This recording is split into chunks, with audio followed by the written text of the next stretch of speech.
नमस्कार विद्यार्थी मित्रांनो, एमपीएससी ट्रिक्स या यूट्यूब चॅनलवर तुमचं स्वागत। मी अजय कुमार गोसावी। आज आपण लेक्चरला सुरुवात करतोय। या लेक्चरमध्ये काही महत्त्वाचे प्रश्न आपण बघणार आहोत।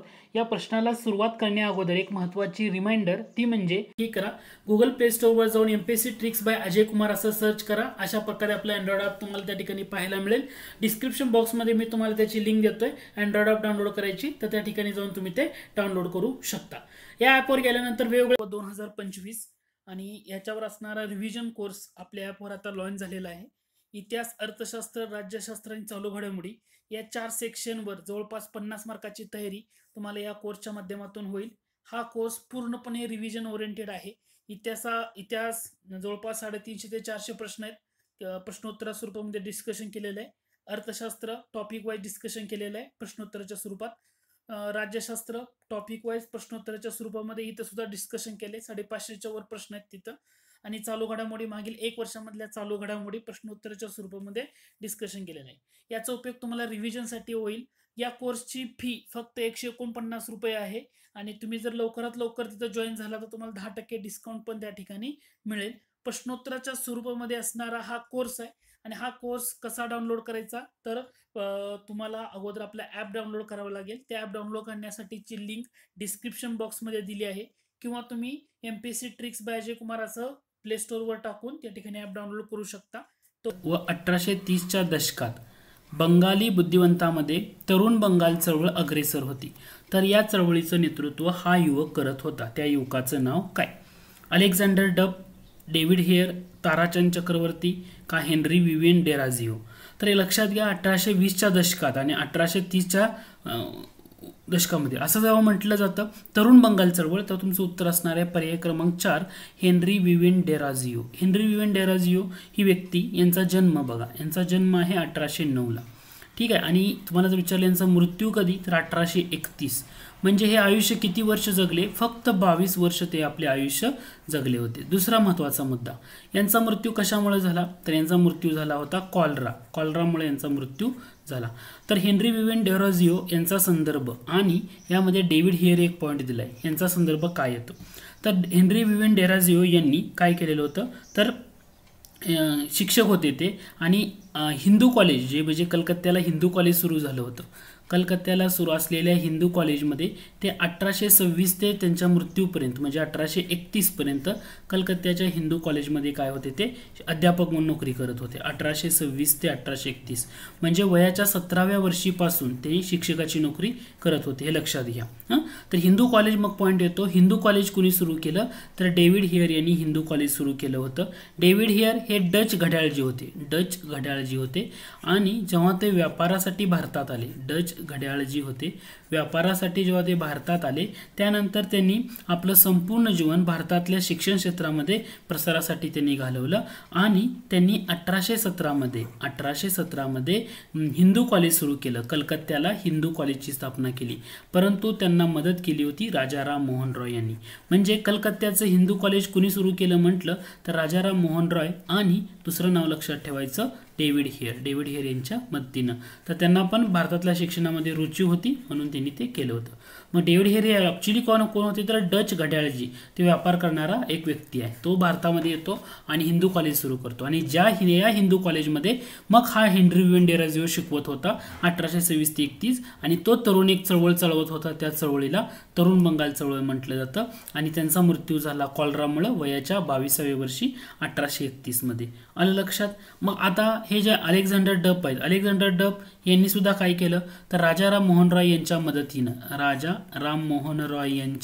मदतीनं त्यांनी काय केलेलं आहे, तर राजाराम मोहन रॉय यांच्या मदतीनं 1830 मध्ये जनरल असेंब्ली इन्स्टिट्यूट स्थापन केली होती कलकत्त्याला।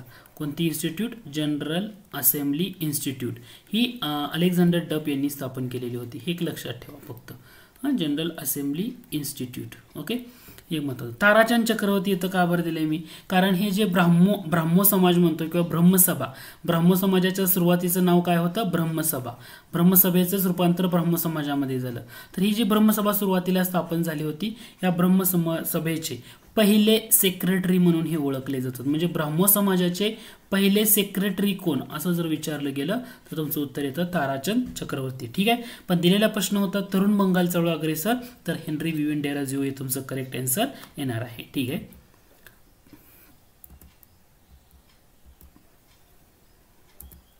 पुढचा प्रश्न आहे, आधुनिक भारताचा पहिला राष्ट्रीय कवी कोण? आधुनिक भारताचा पहिला राष्ट्रीय कवी कोण? तर तुमचा आन्सर असणार आहे एच.व्ही. डेराजिओ. ठीक आहे. जे आत्ताच बघितलं आपण, हेनरी डेराजिओ. ओके. तरुण बंगाल चळवळ चालवण्यामध्ये अग्रेसर असणारी व्यक्ती. पुढचा प्रश्न आहे, हा दिवस मुस्लिम लीगने पाकिस्तान निर्मितीसाठी प्रत्यक्ष कृती दिन म्हणून पाळला. मुस्लिम लीगनं प्रत्यक्ष कृती दिन म्हटलं तर 16 ऑगस्ट 1946 हा लक्षात घ्या. किंवा बंगालमध्ये कोणता दिवस शोक दिवस म्हणून पाळण्यात आला, म्हणजे बंगालची फाळणी झाली त्यानंतर कोणता दिवस शोक दिवस म्हणून पाळण्यात आला. जेव्हा असं विचारलं जातं तेव्हा तो तारीख येते, ते येते ऑक्टोबर. म्हणजे किती 16 ऑक्टोबर येते का? 16 ऑक्टोबर 1905 ओके शोक दिवस म्हणून पाळण्यात आला बंगालमध्ये, बंगालची फाळणीची अंमलबजावणी झाली म्हणून. 16 ऑगस्ट 1946 मुस्लिम लीगनं प्रत्यक्ष कृती दिन म्हणून पाळला. किंवा असं जर म्हटलं, रॅमसे मॅकडोनाल्ड ब्रिटिश पंतप्रधान. ठीक. जातीय निवाडा केव्हा घोषित झाला? जातीय निवाडा केव्हा घोषित झाला? हे जे पॉईंट आहेत ना याच्यावर परीक्षेला विचारलं जातं. जातीय निवाडा असं म्हटल्यानंतर तुमचं उत्तर असणार आहे 16 ऑगस्ट 1932. जातीय निवाडा म्हटलं 16 ऑगस्ट 1932. शोक दिवस म्हटलं 16 ऑक्टोबर 1905. प्रत्यक्ष कृती दिन म्हटलं 16 ऑगस्ट 1946. त्यानंतर मी जर असं विचारलं, स्वातंत्र्यपूर्व काळात भारतामध्ये खालीलपैकी कोणता दिवस स्वातंत्र्य दिन म्हणून साजरा केला? स्वातंत्र्यपूर्व काळ कोणता दिवस स्वातंत्र्य दिन म्हणून भारतामध्ये साजरा केला? स्वातंत्र्यपूर्व काळात म्हणजे अगोदर स्वातंत्र्य दिन, तर तो होता 26 जानेवारी 1930. 26 जानेवारी 1930. रिझन काय येतं? कारण डिसेंबर 1929 काँग्रेसचं अधिवेशन कुठं झालं? काँग्रेसचं अधिवेशन झालं होतं लाहोरला. बरोबर. या अधिवेशनाचे अध्यक्ष कोण असं जर विचारलं तर उत्तर येतं पंडित नेहरू. डिसेंबर 1931 काँग्रेसच्या अधिवेशनाचे अध्यक्ष कोण? पंडित नेहरू. आणि या अधिवेशनामध्ये काँग्रेसनं पूर्ण स्वराज्याचा ठराव पारित केला. कोणता ठराव पारित केला होता? पूर्ण स्वराज्य ठराव पारित केला होता. आणि या ठरावामध्ये शेवटी काय मंजूर करण्यात आलं तर 26 जानेवारी 1930 हा काय केला जाणार आहे तर भारताचा स्वातंत्र्य दिन म्हणून साजरा केला जाणार आहे. म्हणजे पूर्ण स्वराज्याची मागणी केली होती आणि जर ब्रिटिशांनी ती मान्य नाही केली तर 30 दिवसानंतर आपण स्वातंत्र्य दिन साजरा करूया 26 जानेवारी 1930. त्यामुळे हा एक पॉईंट याच्यावरही परीक्षेला प्रश्न विचारलाय. म्हणजे या लेक्चरमधून या पॉईंटमधून तुम्हाला 2-3 मुद्दे लक्षात घ्या. प्रत्यक्ष कृती दिन 16 ऑगस्ट 1946, शोक दिवस 16 ऑक्टोबर 1905, जातीय निवाडा 16 ऑगस्ट 1932 आणि स्वातंत्र्यपूर्व काळात स्वातंत्र्य दिन भारताने केव्हा साजरा केला तर तो 26 जानेवारी 1930. हे एवढे मुद्दे आहेत ना की ज्याच्यावर तुम्हाला थोडंसं ट्रेस करणं जास्त इम्पॉर्टंट आहे. ओके. आय होप हे तुमचं क्लिअर झालं असेल. तसाच पुढचा प्रश्न आहे, कोणता स्वातंत्र्य दिन म्हटलं तर विचारलाय राज्यसेवा मुख्य 2013ला, तर तो 26 जानेवारी 1930 हे उत्तर येतं. त्यानंतर हा जो प्रश्न आहे की खालीलपैकी कोण कॅबिनेट मिशनचे सदस्य नव्हते? खूप वेळा विचारले. म्हणजे स्टे पूर्व 2016, कृषी सेवा पूर्व 2017. तर लक्षात घ्या, कॅबिनेट मिशन म्हटलं की माउंटबॅटन येत नाही, त्याच्यामध्ये लॉरेन्स येतात, अलेक्झांडर येतात आणि क्रिप्स येतात, पण येत कोण नाहीये तर माउंटबॅटन हे येत नाहीत. त्यानंतर पुढचा जो प्रश्न आयोगानं 2 पद्धतीनं कसा विचारलाय तो समजून घ्या. प्रश्न आहे, डिसेंबर 1930च्या अलाहाबाद येथील मुस्लिम लीगच्या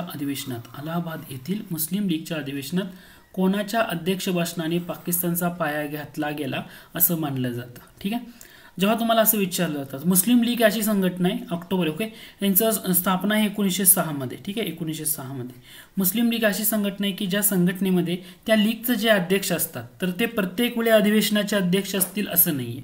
म्हणजे मुस्लिम लीग ही संघटना, या संघटनेचे अध्यक्ष समजा असं गृहीत धरा की बॅरिस्टर जिना आहेत, बॅरिस्टर जिना. पण जेव्हा त्यांचं वार्षिक अधिवेशन भरत होतं डिसेंबरमध्ये, तेव्हा तेच अध्यक्ष हित अध्यक्ष म्हणून काम करतील असं नाही. एक तर ते त्या जिनांनाच बसू शकत होते किंवा दुसरा इतर व्यक्तीला ते अध्यक्ष म्हणून अधिवेशनाचे ठेवू शकत होते. म्हणजे संघटनेचा जो अध्यक्ष आहे तोच अधिवेशनाचा अध्यक्ष असेल असं नाही. एखाद्या वेळेस असू पण शकतो, कधी पण नसू पण शकतो. त्याच्यामुळे जसं काँग्रेससारखं नाही आहे याच्यामध्ये. आता प्रश्न असा विचारला, डिसेंबर 1930ला जे मुस्लिम लीगचं अलाहाबाद इथं अधिवेशन झालं आणि या अधिवेशनामध्ये कोणाच्या अध्यक्ष भाषणाने पाकिस्तानचा पाया घातला गेला? तर तिथं तुमचं उत्तर असणार आहे इक्बाल. कोणाचं उत्तर असणार आहे? इक्बाल. कवी इक्बाल यांच्या अध्यक्ष भाषणाने पाकिस्तानचा पाया घातला गेला. हे ASO पूर्व 2013ला विचारलं. आता बाकी इतर ऑप्शनमध्ये जर बघितलं, रहमत अली दिले. रहमत अली चौधरी किंवा रहमत अली म्हटलं तर यांनी ॲक्च्युली कवी इक्बाल यांनी काय केलं होतं तर मुस्लिम राष्ट्राची कल्पना सांगितली या इथून. पण रहमत अली चौधरी यांनी जो पाकिस्तान वर्ड म्हणतो हा वर्ड रहमत अली चौधरी यांनी दिला. पाकिस्तान हा वर्ड म्हणजे पाकिस्तान हा वर्ड कवी इक्बाल यांनी दिला का? नाही, तो रहमत अली चौधरी यांनी दिला. आणि तो कुठून दिला होता तर नाव और नेवर हा त्यांचं जे पुस्तक आहे, नाव और नेवर या त्यांच्या पुस्तकामधून रहमत अली चौधरी यांनी पाकिस्तान हा वर्ड दिला. Okay, are you getting my point? ठीक आहे. त्यानंतर आगा खान यांचं काय येतं तर मुस्लिम लीगचे पहिले अध्यक्ष. मुस्लिम लीगचे पहिले अध्यक्ष. बरं, त्यांना मुस्लिम लीगचं पहिलं अध्यक्ष असं का म्हटलं जातं? मुस्लिम लीगचं त्यांना पहिला अध्यक्ष का? किंवा मुस्लिम लीग आता आपण जे म्हणतो की ऑल इंडिया मुस्लिम लीग, मुस्लिम लीगचं नाव काय आहे? All India Muslim league. हे नाव कोणी दिलं तर हे आगा खान यांनी दिलं. ऑल इंडिया मुस्लिम लीग एक संघटना असेल सगळं म्हटले ठीक आहे, पण ह्याला नाव कोणी दिलं ऑल इंडिया मुस्लिम लीग तर हे आगा खान यांनी दिलं. आणि आगा खान काय आहेत तर ह्या मुस्लिम लीगचे पहिले अध्यक्ष आहेत, हे लक्षात घ्या. म्हणजे तुम्हाला ह्याचा सगळा फ्लो लक्षात येणं किंवा महत्त्वाचा मुद्दा माहीत असणं गरजेचं आहे. ठीक आहे. ओके, मग मुस्लिम लीग ह्याच्यामुळेच मग त्यांना 1909चा जो कायदा येतो या मोर्लेमेंटो कायदा याच्यामधून मुस्लिमांना स्वतंत्र मतदारसंघ देण्यात आले होते 1909च्या कायद्यामुळे. ठीक आहे, हे समजतं? ठीक. ओके, मग आता असाच प्रश्न आयोगानं लगेच राज्यसेवा मुख्याला कसा विचारलाय तो पाहून घ्या. प्रश्न विचारलाय 1930च्या मुस्लिम लीगचं कुठलं अधिवेशन आहे की ज्या अधिवेशनामध्ये कवी मोहम्मद इक्बाल मुस्लिम राष्ट्राची कल्पना मांडली? समजलं? तर ते अलाहाबाद. जस्ट आपण आताच्याच प्रश्नामध्ये बघितलं होतं अलाहाबाद. तर आयोगाने ना एकाच पॉईंटवरनं दोन मुद्दे असे विचारलेले आहेत. म्हणजे तुम्हाला ह्याचा थोडासा फ्लो समजून घ्या. ठीक आहे, सिंपल आहे, फक्त समजून घेण्याची गरज आहे यामधून. पुढचा प्रश्न बघितला, हंटर आयोगाचे प्रमुख डॉक्टर फिल्यम हंटर यांच्या मते डॅश डॅश त्या तोडीची एकही शाळा हिंदुस्थानात नव्हती. म्हणजे कोणत्या तोडीची? हंटर आयोगानं म्हटलं तर कोणती शाळा? शारदा सदन बघितलं. आता हंटर आयोग कधीचा आहे? 1882. ठीक आहे. शारदा सदनची स्थापना आहे 11 मार्च 1889. 11 मार्च 1889 हे शारदा सदन पंडित रमाबाईंनी सुरू केलं. हंटर आयोग आहे 1882चं. म्हणजे हे उत्तर येणार का? डेफिनेटली नाही. हुजूरपागा येथे मुलींची पहिली शाळा कोणी सुरू केली असं जर विचारलं तर तुमचं उत्तर येणार आहे रमाबाई रानडे. हुजूरपागा मुलींची पहिली शाळा किंवा पहिलं हायस्कूल हे कोणी सुरू केलं? रमाबाई रानडे यांनी सुरू केलं. मग रमाबाई रानडे हे कॉलेज हायस्कूल कधी झालं होतं? 1886 मध्ये. याचा अर्थ हे पण उत्तर येणार आहे का? डेफिनेटली नाही आहे. याचा अर्थ एक तर नूतन मराठी विद्यालय किंवा न्यू इंग्लिश स्कूल हे तुमचं उत्तर राहणार. समजतंय? हुजूरपागा रमाबाई रानडे. ओके, अखिल भारतीय महिला परिषद 1904 त्याच्या अध्यक्ष रमाबाई रानडे. 1904ला झालेलं महत्त्वाची संघटना म्हणजे आपण असं म्हणतो 1904ला येरवडा तुरुंगाचं मानद अधीक्षक 1904 येरवडा तुरुंगाचं मानद अधीक्षक कोण होत्या?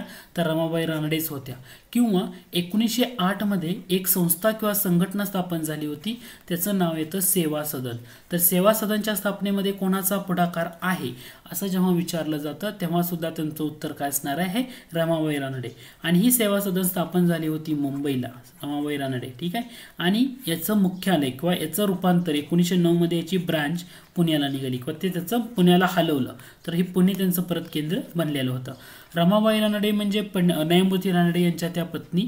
जेव्हा न्यायमूर्ती रानडे यांचं निधन झालं तेव्हा त्यांनी ग्रंथ लिहिला होता एक, तो म्हणजे आमच्या आयुष्यातील काही आठवणी. हा आत्मचरित्रात्मक त्यांचा ग्रंथ आहे. आमच्या आयुष्यातील काही आठवणी. म्हणजे तुम्हाला इथे एका पॉईंटवरनं तुम्हाला कितीतरी लक्षात ठेवता येतं. ओके, हिस्ट्रीचा अभ्यास करताना प्रश्नोत्तराच्या स्वरूपामध्ये तर त्याचा ॲनालिसिस खूप महत्त्वाचं आहे. जेव्हा तुम्ही ॲनालिसिस करायला लागाल तेव्हा तुमचं ती डेप्थ किंवा नॉलेज आहे ना ते हळूहळू वाढत जातं. ठीक आहे. आमच्या आयुष्यातील काही आठवणी म्हटलं हे आत्मचरित्रात्मक ग्रंथ कोणाचा? तर तुमचं उत्तर असणार आहे रमाबाई रानडे यांचा. समजा मी असं म्हटलं तुम्हाला आत्मवृत्त हे आत्मचरित्रात्मक ग्रंथ कोणाचा? आत्मवृत्त. जेव्हा मी आत्मवृत्त म्हणेल तेव्हा तुम्हाला लगेच लक्षात आलं पाहिजे आत्मवृत्त इंग्रजीमध्ये looking back. Yes, Maharshi Karve यांचा आत्मचरित्रात्मक ग्रंथ आहे आत्मवृत्त. ओके, महर्षी कर्वे. हा महत्त्वाचा पॉईंट. किंवा मी तुम्हाला असं म्हटलं अरुणोदय हे आत्मचरित्रात्मक ग्रंथ कोणाचा आहे? अरुणोदय. अरुणोदय म्हटल्यानंतर लगेच आलं पाहिजे तुमचं येस बाबा पदमनजी. आत्मचरित्रात्मक ग्रंथ कोणाचा येतो? बाबा पदमनजी. असं थोडंसं मुद्दा लक्षात ठेवा. ओके, आता प्रश्न असा होता की न्यू इंग्लिश स्कूलची स्थापना कोणी केली असं जर विचारलं तर न्यू इंग्लिश स्कूलची स्थापना स्थापना आहे 1880, म्हणजे 1882 मध्ये जे हंटर आयोग आलं त्यांनी ह्याच्याबद्दल म्हटलं असेल डेफिनेटली. तर पर्याय ते new English school. Okay, new English school पुण्यामध्ये 1880 साली स्थापन झालं. याच्यामध्ये कोण कोण व्यक्ती येतात, तर याच्यामध्ये आगरकर येतात. बरोबर, आगरकर येतात का, येस. टिळक येतात का, हो टिळक येतात, आगरकर टिळक.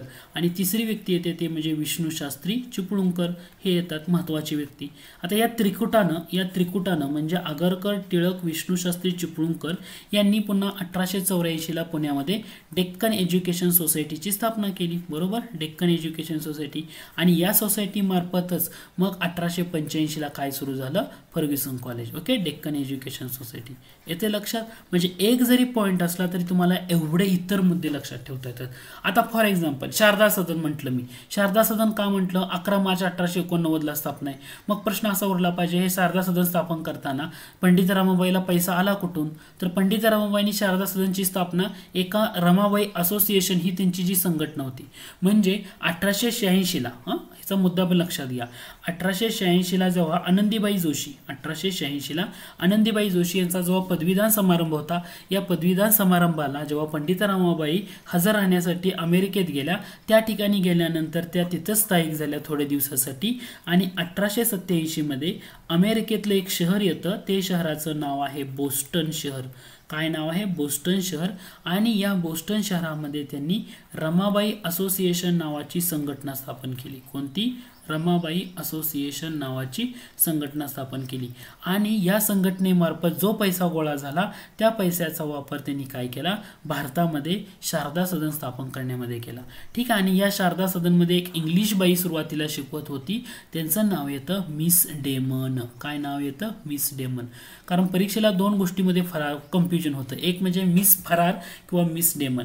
आणखी एक व्यक्ती येते मिस फरार म्हणून, कारण ते तुम्हाला तिथं थोडंसं लक्षात ठेवावं लागतं. मिस फरार यांचं योगदान काय आहे, तर महात्मा फुलेंच्या बाबतीमध्ये आपण बघतो की महिला शिक्षणासाठी किंवा स्त्री शिक्षणासाठी किंवा विद्यार्थी शिक्षणासाठी गोष्टी येते, त्याच्यामध्ये उपयोगी ठरतं.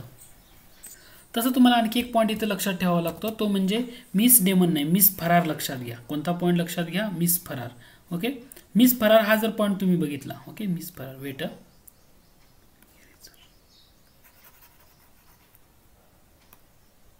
ओके, मिस फरार नाव लक्षात घ्या, मिस फरार. मिस फरार ही जी अहमदनगरची बाई होती, या बाईंकडून मग महात्मा फुलेंनी ॲक्च्युली ते शिकलं की महिलांचं किंवा मुलींच्या शिक्षणासाठी ज्या शाळांचा प्रसार त्यांनी केला, तर प्रेरणा कोणाकडून घेतली होती, तर ही मिस फरार यांच्या बाईकडून. यांनी योगदान दिलं होतं अहमदनगरमध्ये ज्या शिक्षण क्षेत्रामध्ये. ठीक आहे, तर यांच्याकडं असं तुम्हाला बरेचसे मुद्दे लक्षात ठेवता येतील. ओके, पुढचा प्रश्न आहे, आर्य बांधव समाज खालीलपैकी कोणत्या ठिकाणी होता. आर्य बांधव समाज म्हटलं की दोन जिल्हे, वर्धा आणि नागपूर. आर्य बांधव समाज म्हटलं की वर्धा आणि नागपूर अशा दोन ठिकाणी होता, त्यामुळे तुमचं उत्तर असणार आहे वर्धा आणि नागपूर. त्यामुळे नागपूर हे तुमचं करेक्ट असणार आहे. ओके, श्रीधर बुवा अभ्यंकर असं आपण लक्षात ठेवू शकतो. श्रीधर परांजपे, बुवा उपाध्ये, म्हणजे ही नावं कसं, श्रीधर परांजपे, श्रीधर परांजपे, बुवा उपाध्ये, ही जी लोक येतात तर ते आर्य बांधव समाजाच्या संदर्भात येतात. तर हा प्रश्न होता गुप्त संघटनाच्या संदर्भामध्ये, गुप्त संघटनांच्या संदर्भामध्ये. तसं यवतमाळचं म्हटलं तर टोंगे, ओके, काने, सिद्धनाथ काने, टोंगे हे व्यक्ती येतात गुप्त संघटनामध्ये. किंवा तुम्ही जर असं बघितलं, अमरावतीला दादासाहेब खापर्डे यांच्या अध्यक्षतेखाली गुप्त संघटना स्थापन झाली होती. ठीक आहे, तर आर्य बांधव समाज म्हणजे वर्धा आणि नागपूर, गुप्त संघटनांचा जो मुद्दा येतो त्यामध्ये हा प्रश्न येतो. पुढचा प्रश्न आहे, अस्पृश्यांना मानवी हक्क मिळावे यासाठी लढणाऱ्या डॅश डॅश यांनी 1903 मध्ये सन्मार्ग बोधक निराश्रित समाज, सन्मार्ग बोधक निराश्रित समाज, 1907 मध्ये चोखामेळा मुलींची शाळा सुरू केली. आता चोखामेळा असं जेव्हा म्हटलं तर तुमचं उत्तर असणार आहे किसन फागोजी बनसोडे. ठीक आहे, कारण चोखामेळा म्हटल्यानंतर करेक्ट आन्सर येतं. कारण सन्मार्ग बोधक निराश्रित समाज ही संस्था त्यांनी सुरू केली होती की ज्या संस्थेमधून अस्पृश्यांसाठी असणारी शैक्षणिक आणि आर्थिक प्रगती साधणं हा त्यांचा महत्त्वाचा उद्देश होता.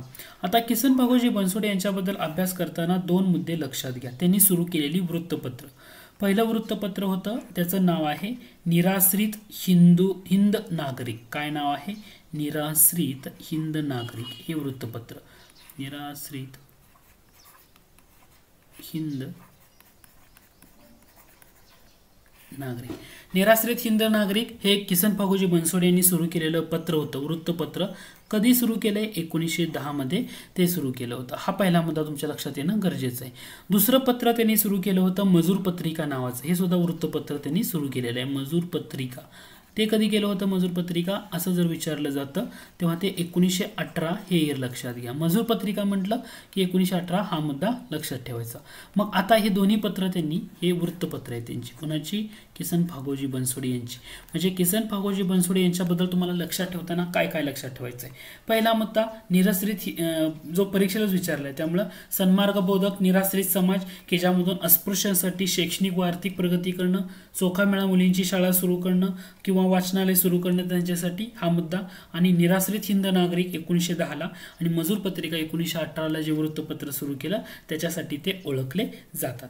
मग आता प्रश्न राहतो शिवराम जानबा कांबळे. शिवराम जानबा कांबळे यांच्यावर परीक्षेला प्रश्न विचारला होता की यांच्यावर कोणाचा प्रभाव आहे? तर गोपाल बाबा वलंगकर, त्यानंतर महात्मा फुले, बाबा पदमनजी, लोकहितवादी, आगरकर या सर्वांचा त्यांच्यावर प्रभाव होता. आता जेव्हा शिवराम जानबा कांबळे यांच्याबद्दल विचारलं जातं तेव्हा लक्षात ठेवा 5 जुलै 1908, 5 जुलै 1908 जे पहिलं दलित मासिक म्हणून जे ओळखलं जातं त्याचं नाव आहे सोमवंशीय मित्र. काय नाव आहे? सोमवंशीय मित्र. हे सुरू केलं दलित मासिक सोमवंशीय मित्र. तर ते येतात शिवराम जानबा कांबळे. ओके, 1908 ला मासिक सुरू केलेलं. त्यानंतर सप्टेंबर 1929 जर मुद्दा घेतला तर या सप्टेंबर 1929 मध्ये पुण्यामधलं जे पर्वती मंदिर आहे, या पर्वती मंदिर आंदोलनाचं नेतृत्व सुद्धा यांनीच केलेलं आहे. मग राहतो गोपाळबाबा वलंगकर. गोपाळबाबा वलंगकर म्हटल्यानंतर तुम्हाला इथं दोन मुद्दे आणखी लक्षात ठेवावे लागतात. पहिलं म्हणजे दलित समाजातले पहिले वृत्तपत्र वार्ताहर म्हणून सुद्धा यांना ओळखलं जातं. दलित समाजातील पहिले वृत्तपत्र वार्ताहर या नावानं सुद्धा त्यांना ओळखलं जातं. ते म्हणजे काय येतात? गोपाळबाबा वलंगकर. कोण येतात? गोपाळबाबा वलंगकर. किंवा गोपाळबाबा वलंगकर यांच्याबद्दल आणखी महत्त्वाचा मुद्दा येतो तो म्हणजे 1890 साल. 1890 साली दापोली, कोणत्या ठिकाणी येतं? दापोली या ठिकाणी त्यांनी एक संस्था किंवा संघटना स्थापन केली. त्याचं नाव येतं अनार्य दोष परिहार समाज. काय नाव येतं? अनार्य दोष परिहार समाज. हे त्यांनी 1890 ला दापोलीला स्थापन केलं होतं. जेव्हा तुम्हाला गोपाळबाबा वलंगकर म्हटल्यानंतर हा मुद्दा तेवढा महत्त्वाचा येतो. याच्या व्यतिरिक्त तुम्हाला आणखी काय लक्षात ठेवावं लागतं? 1888 साली त्यांचं एक पुस्तक होतं. 1888 साली आलेलं. त्याचं नाव होतं विटाळ विध्वंसन, का तो ग्रंथ म्हणून ओळखला जातो विटाळ विध्वंसन. की या ग्रंथामधून त्यांनी अस्पृश्यांचं खंडन केलं. म्हणजे अस्पृश्यतेचं जे खंडन त्यांनी विटाळ विध्वंसन या त्यांच्या आपल्या ग्रंथामधून केलेला आहे. तर हा एक मुद्दा तुम्हाला लक्षात ठेवावा लागतो. ओके, 1888 विटाळ विध्वंसन, अस्पृश्यतेचं खंडन त्यांनी केलेलं होतं. तर तुम्हाला अस्पृश्यांच्या बाबतीमध्ये किंवा गोपाळबाबा वलंगकरांच्या बाबतीमध्ये हे मुद्दे लक्षात घ्या. पहिले वृत्तपत्र वार्ताहर, अनार्य दोष परिहार समाज आणि विटाळ विध्वंसन याच्यामधून अस्पृश्यतेचं केलेलं खंडन, हे जे मुद्दे आहेत ना, ह्या मुद्द्यावर तुमचं ट्रेस होणं गरजेचं आहे. ठीक आहे. पुढचा प्रश्न आहे मॅरेज ऑफ हिंदू विडोज हा ग्रंथ खालीलपैकी कोणी लिहिला? Marriage of Hindu widows. Marriage of Hindu widows म्हटल्यानंतर कृषी सेवा पूर्व 2011 ला विचारला होता. ईश्वरचंद्र विद्यासागर आणि जे विष्णुशास्त्री पंडित होतं त्यांनी विधवा विवाह असं त्याचं भाषांतर केलेलं होतं. तर हा एक मुद्दा लक्षात असू द्या. ईश्वरचंद्र विद्यासागर म्हणजे ही विद्यासागर त्यांना दिलेली पदवी आहे कलकत्ता विद्यापीठाकडनं, संस्कृत विद्यापीठाकडनं. ॲक्च्युली त्यांचं मूळ नाव येतं ईश्वरचंद्र बंडोपाध्याय. त्यांचं मूळ नाव काय येतं? ईश्वरचंद्र बंडोपाध्याय हे त्यांचं मूळ नाव आहे. विद्यासागर मिळालेली पदवी आहे, हे लक्षात घ्या. ठीक आहे. पुढचा प्रश्न येतो भिल्ल, कोळी आणि धनगर यांच्याशिवाय डॅश डॅश वासुदेव बळवंत फडके यांना मिळून मिळाले. तर भिल्ल, कोळी आणि धनगर, भिल्ल, कोळी आणि धनगर यांच्याशिवाय कोण येऊन वासुदेव बळवंत फडके यांना मिळालं? तर ते PSI मुख्य 2017 ला विचारला होता. तर याच्यामध्ये बघा तर सीताराम गद्रे आणि रामचंद्र कुलकर्णी हे तुमचं करेक्ट आन्सर येतं. म्हणजे याच्यामधून नाही, ठीक आहे, रामचंद्र कुलकर्णी नाही, सीताराम गद्रे आणि गोपाळ मोरेश्वर साठी करेक्ट आन्सर येतं. म्हणजे पर्याय क्रमांक 1 हे तुमचं अचूक उत्तर असणार आहे. आता याच्यामध्ये उमाजी नाईक. आता तुम्ही जर बघितलं वासुदेव बळवंत फडके यांनी पहिला दरोडा कुठं टाकला? धामारी गावावर, बरोबर. लोणीजवळचं धामारी गाव आहे, या धामारी गावावर पहिला दरोडा टाकला. यावेळी त्यांना मदत कोणी केली किंवा कोणाच्या मदतीनं त्यांनी हा दरोडा टाकला? तर त्याचं उत्तर येतं दौलतराव नाईक. काय उत्तर येतं? दौलतराव नाईक यांच्या मदतीनं त्यांनी तो दरोडा टाकला. हा झाला पहिला दरोडा. दुसरा दरोडा कुठं टाकला असं विचारलं तर जेजुरी जवळचं वाल्हे गाव आहे, या वाल्हे गावावर त्यांनी दुसरा दरोडा टाकलेला होता. त्यामुळे उमाजी नाईक इथे येणार नाही आणि रामचंद्र कुलकर्णी पण येणार नाही. यांना कोण येऊन मिळालं होतं? तर सीताराम गद्रे आणि गोपाळ मोरेश्वर साठे हे त्यांना येऊन मिळालं होतं. म्हणजे पर्याय क्रमांक 1 हे तुमचं करेक्ट आन्सर आहे. पुढचा प्रश्न आहे, इंडियन होम रूल सोसायटी कोणी स्थापन केली व ती कोठे होती? इंडियन होम रूल सोसायटी म्हटलं की श्यामजी कृष्ण वर्मा यांनी लंडनला स्थापन केली होती. त्यालाच परत इंडिया हाऊस असं म्हटलं जातं. आणि या इंडिया हाऊसमध्ये सावरकरांनी फ्री इंडिया सोसायटी सुरू केली होती, की ज्या सोसायटीच्या मार्फत फ्री इंडिया सोसायटी इंडिया हाऊसमध्ये सुरू केली होती त्यांच्या मार्फत. आणि याच्या मार्फत जे भारतीय तरुण शिकायला आलेत तर त्यांची एक क्रांतिकारी संघटना आहे किंवा त्यांना ह्याच्याकडे वळवण्यासाठी सुरू केलेली फ्री इंडिया सोसायटी, हे एक मी लक्षात ठेवू शकता. पुढचा प्रश्न आहे, 1876 मध्ये मुंबईत पहिली रात्रशाळा कोणी सुरू केली? वनसेवा मुख्य 2016ला विचारलं होतं. आन्सर येतं भिकोबा लक्ष्मण चव्हाण. ख्रिस्ती मिशनऱ्यांनी सुरू केलेल्या धर्मांतर प्रक्रियेविरुद्ध सर्वप्रथम आवाज कोणी उठवला? करेक्ट आन्सर येतं विष्णुबुवा ब्रह्मचारी. वर्तमान दीपिका हे जे पत्र आहे, या पत्रामधून वर्तमान दीपिका म्हटल्यानंतर 1853, ठीक आहे, याच्यामधून त्यांनी आवाज उठवलेला होता. पुढचा प्रश्न आहे, विजोड व्यक्ती ओळखा. त्याच्यामध्ये बॅरिस्टर जयकर दिलेत, वासुदेव दस्ताने दिलेत, अब्दुल सैफ दिलेत. विजोड व्यक्ती म्हणजे अण्णासाहेब भोकरकर. करेक्ट आन्सर येतं. रिझन काय आहे? जेव्हा असहकार चळवळीमध्ये ज्या वकिलांनी एक वर्षभर वकिली सोडली असे नेते. आता बॅरिस्टर जयकर यांनी सोडली. वासुदेव दस्ताने म्हणजे भुसावळचे होते, त्यांनी सुद्धा वकिली सोडली होती किंवा बहिष्काराचं अस्त्र वापरलेलं होतं. अब्दुल सैफ यवतमाळचे होते, त्यांनी सुद्धा ती सोडलेली होती. पण पुण्याचे अण्णासाहेब भोकरकर होते ना, तर त्यांनी न्यायालयामध्ये जाणं येणं सुरू ठेवलेलं होतं. त्यामुळे ते करेक्ट आन्सर तुमचं येणार आहे. पुढचा प्रश्न आहे तो म्हणजे वर्णन ओळखा आणि समाजसुधारक ओळखायचं. त्यामधून त्यांनी अमेरिकन युनिटेरियन असोसिएशनची शिष्यवृत्ती मिळाली. या ज्या वाक्यावरूनच कळून जातं तर ते करेक्ट आन्सर येतं तुमचं विठ्ठल रामजी शिंदे. कारण अमेरिकन युनिटेरियन असोसिएशनची शिष्यवृत्ती मिळवून ते परदेशात शिकायला गेलेले होते आणि तिथे गेल्यानंतर त्यांनी अनेक धर्माचा अभ्यास केला होता 2 वर्षासाठी. आणि एम्स्टरडम येथील धर्म परिषदेला बी ते नंतर उपस्थित होते. आणि चौथं म्हटले सुबोध पत्रिका. म्हणजे सुबोध पत्रिका कशाचं मुखपत्र येतं? प्रार्थना समाजाचं. आणि या प्रार्थना समाजासाठी त्यांनी योगदान दिलं होतं. तुम्हाला जर असं विचारलं विठ्ठल रामजी शिंदे, वीरा शिंदे या प्रार्थना समाजापासून दुरावले कधी? जेव्हा लोकमान्य टिळकांना अटक झाली तेव्हा त्यांनी प्रार्थना समाजामध्ये प्रार्थना सादर केली. हे तिथल्या मंडळींना आवडलं नाही आणि त्यापासून ते दुरावले गेले.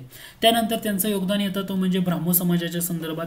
ब्राह्मो समाजाचे आचार्य म्हणून त्यांना केरळला पाठवण्यात आलं होतं. तेव्हा त्यांनी तिथं वायकोम सत्याग्रह म्हणून लक्षात येतो बघा. त्रावणकोर संस्थान वायकोम सत्याग्रह. तर वायकोम सत्याग्रह का करण्यात आला? तर तिथे एक अस्पृश्य जमात होती, त्या जमातीचं नाव आहे पिट्ट्या. आणि या अस्पृश्य जमातीला, पिट्ट्या नावाची जी अस्पृश्य जमाती आहे तिथं खूप अत्याचार अन्याय केले जात होते. तर या अस्पृश्य जमातीचा एक साधू, त्याचं नाव आहे शिवप्रसाद. तर या साधूच्या सोबत त्यांनी मिळून तिथं काय केला? एक सत्याग्रह केला, म्हणून तो वायकोम सत्याग्रह म्हणून ओळखला जातो. आणि ती गोष्ट जो ब्राह्मो समाज आहे, या ब्राह्मो समाजाच्या महत्त्वाच्या लोकांना आवडली नाही. म्हणजे तुम्हाला लक्षात घ्या, विठ्ठल रामजी शिंदे यांनी प्रार्थना समाजाशी पण कार्य केले आणि दुसरं म्हणजे ब्राह्मो समाजासाठी पण कार्य केलेलं आहे. प्रार्थना समाजासाठी ओके कार्य केलेलं आहे, हे तुम्ही इथं लक्षात ठेवणं इम्पॉर्टंट आहे.